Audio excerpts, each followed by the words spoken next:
Hello, beautiful souls, and welcome back to Embodied Living, the space where we get real, we get raw, and we get radiant as fuck. Today, we're going deep. We're talking about that exhausting, gut-wrenching feeling of always needing to perform, to prove, to hustle for worthiness, and still believing I am never enough for anyone.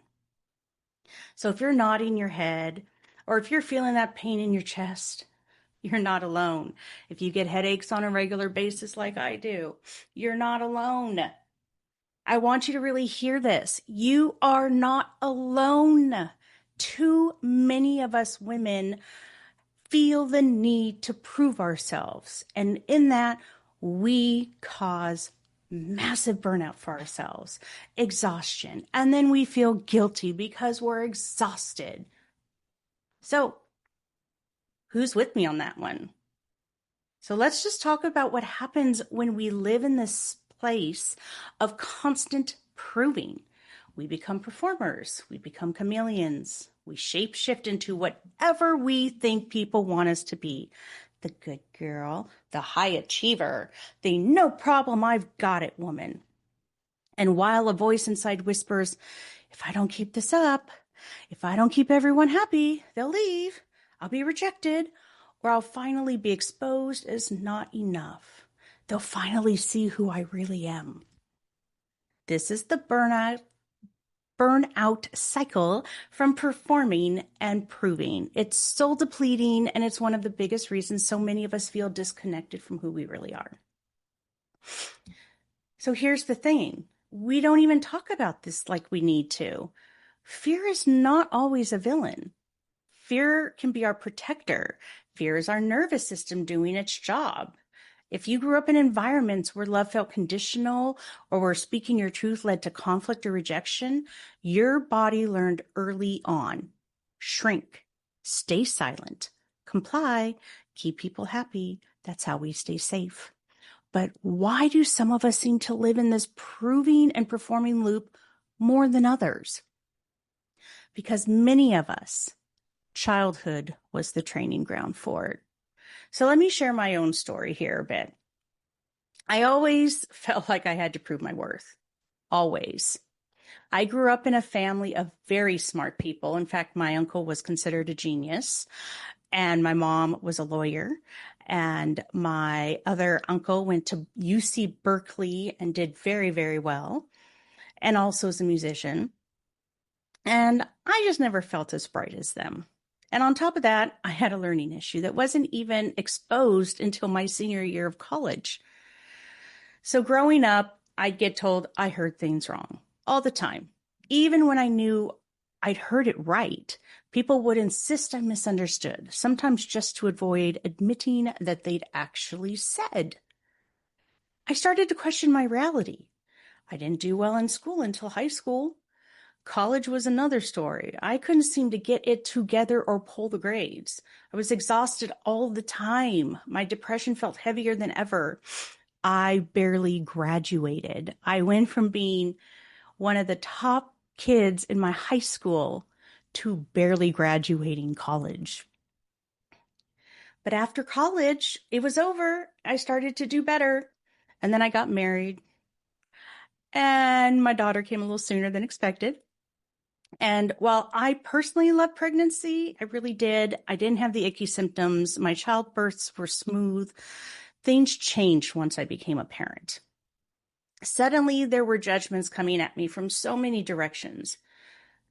But the strongest ones came from my then husband. Because I wasn't making money outside the home, it was assumed I should handle everything else. So I did. He didn't help.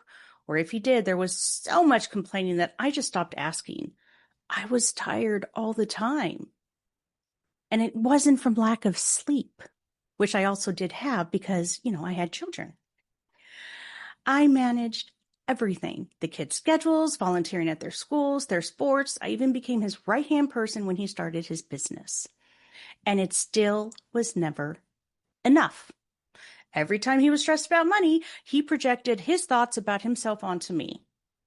He would tell me I had no value if I wasn't bringing in a paycheck.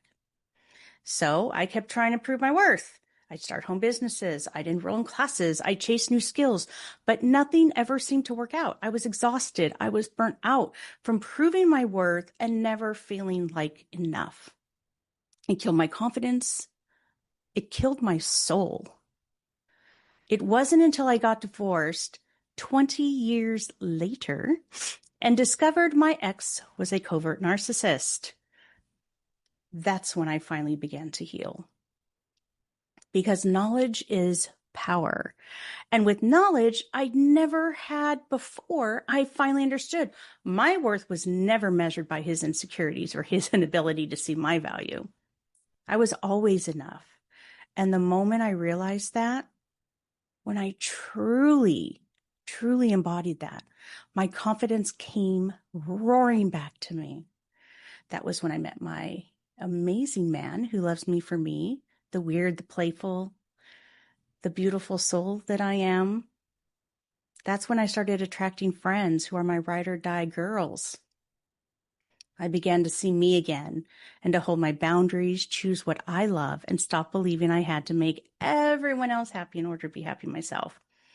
Because my happiness is based on what I need and what I want. And sometimes that's taking care of my people. Sometimes it's not. And that's okay. And that is why I'm so passionate about helping women to stop performing and proving and to start living in their body as their whole selves. So let's bring it back into the body because, babe, that's where the real truth lives. So here's what we need to remember. Fear isn't just a thought in your mind. It's felt. It's stored in our muscles, in our breath, in our nervous system, in our cells. And for me, fear used to live in a constant tightness. I just felt so afraid to just open up and be me. My jaw would ache because I was clenching my teeth so hard without even realizing it. My shoulders, often probably up by my ears and my stomach. God, I felt sick a lot. And here's the thing, your body doesn't just hold stress. It's holding the story of your life. It's holding the times you were told you were too sensitive. How many have had that? I know I did. The times your words were twisted around and thrown back at you. The shame of feeling like you just couldn't keep up. The exhaustion from proving your worth over and over. So if you've been telling yourself, why can't I just relax? This is why. Your body has learned to stay on guard. You've learned that if you rest or you relax, you are procrastinating something you obviously need to be doing. It is a defense mechanism. If you can't just sit and relax without thinking of all the other things you should be doing, this is what our body does. This is what our brain does to us. Think of it as you're always scanning the room, always reading people's faces, listening for tone or voice, preparing for what might go wrong. Because at some point in your life, it wasn't safe to just be. Or perhaps when you were just relaxing and just being, you got in trouble for it. And it makes total sense that the body would hold on to that. It does. Fear shows up as physical symptoms like a racing heart when someone raises their voice, shallow breathing when you're about to set a boundary, sweaty palms before sharing your opinion, headaches or migraines when you feel overwhelmed, fatigue so deep it feels like you're walking through cement. And the wild part? Sometimes we get so used to feeling tense that we don't even notice it anymore. We normalize living in survival mode. And some of us, if we don't feel it, we're worried, right? If your body just relaxes, if you're not feeling some type of issue going on, some stress, you wonder what's wrong with you because your body has normalized living in survival mode. So, as you're listening to this, I want you to check in right now. Where is fear living in your body? I want you to scan the top of your head. Does it feel tight or congested? Perhaps your jaw is feeling tight. Open your jaw up all the way and just feel it soften. Are you able to do that? How's your breath right now? Is it deep and full? Are you able to take deep breaths, or are you shallow? I want you to notice your shoulders.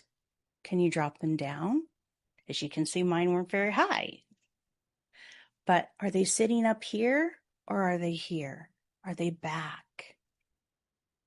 How's your stomach? Does it feel soft or does it feel clenched, like you're a little sick to your stomach? I just want you to start noticing.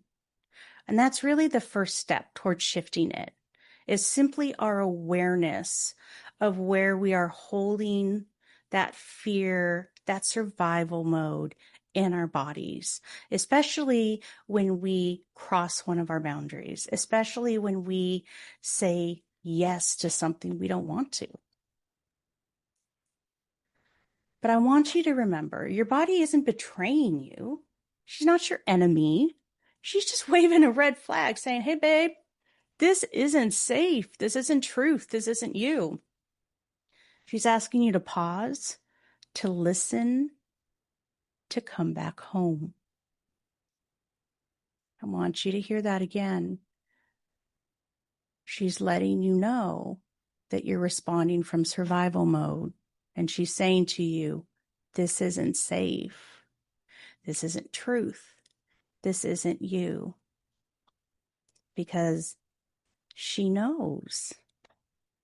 And she wants you to come back home. So, how does all of this show up in our bodies right now, in our lives? Because we know it does, right? Every single day. Fear isn't just about the panic attacks or the big dramatic moments. It's subtle. It's sneaky. It slides into that tiny cracks of your everyday life. It shows up when we overcommit, even when you're exhausted. You say yes when your body is screaming at you to say no and you just won't listen. You keep conversations surface level because it feels safer than sharing the real you. You silence yourself to avoid conflict. You hustle for praise or validation, but somehow never feel satisfied. And it's not because you're weak. I want you to hear this. You are not weak. You're not dramatic, and you're not too sensitive. It's because fear taught you somewhere along the way, I have to perform. I have to prove myself. I have to be perfect. Otherwise, I am not enough. So, are you feeling this one right now? Are you feeling in your body where you're like, God, just even thinking about this is tightening parts of you or closing you off? So let's start making some small steps towards embodying what we're feeling and making the changes. So the good news, you don't have to rip your life apart overnight. Like I've said before, we come home to ourselves 2% at a time. So let's start simple. Just this week, I want you to try one of these. Breathe in deeply. Pause. When you feel yourself slipping into performance mode, drop your shoulders and take 3 breaths. In through your nose, out through your mouth. Slow your breathing, slow your thoughts. That's 1. I want you to name your fear and say it out loud to yourself. This fear is trying to protect me. Witness it instead of becoming it. Be aware of what it's doing and why it's doing it. The thing is that we don't pay attention to the why as much as we should. And if we don't pay attention to the problem of what is happening, we cannot create a solution. Okay, so this fear is trying to protect me by, and then fill in the blanks. Another one I want you to try, I want you to feel your feet.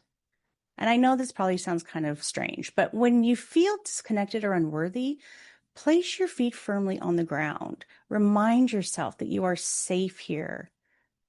Now you're grounded. When we put our feet to the ground and we ground ourselves, it reworks our energy. It puts balance in our body.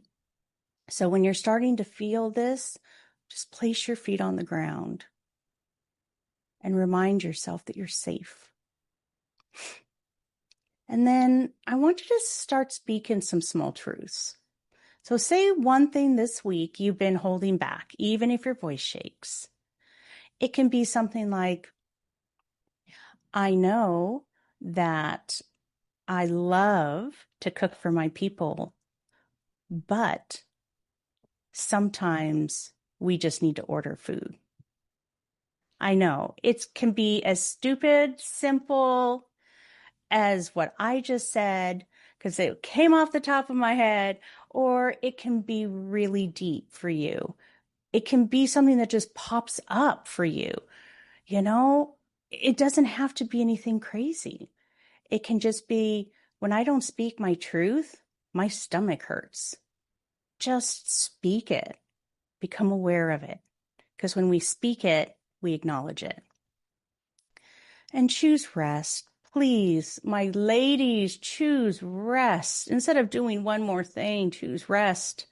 Just let that be enough. It is okay to procrastinate pulling the laundry out. It is okay to not do the dishes one night.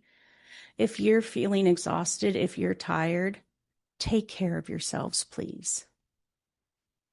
So, my beautiful ladies, your worth is not in how perfectly you perform, even though as a past perfectionist, I thought it was. It is in who you already are. You are enough. Even when you're not performing, even when you're messy, even when you say no. And I promise you, the more you live in your body as your whole self, instead of in a place of fear or from fear, the less you'll feel like you're never enough for anyone, because you'll know you've always been enough for you. So thanks for being here. If this episode spoke to you, share it with someone who needs to hear this message. And come connect with me over on Instagram or on my YouTube channel. Let me know how fear has shown up for you and what small steps you're taking to come home to yourself. Until next time, keep getting real, keep keeping it raw, and always stay radiant as fuck.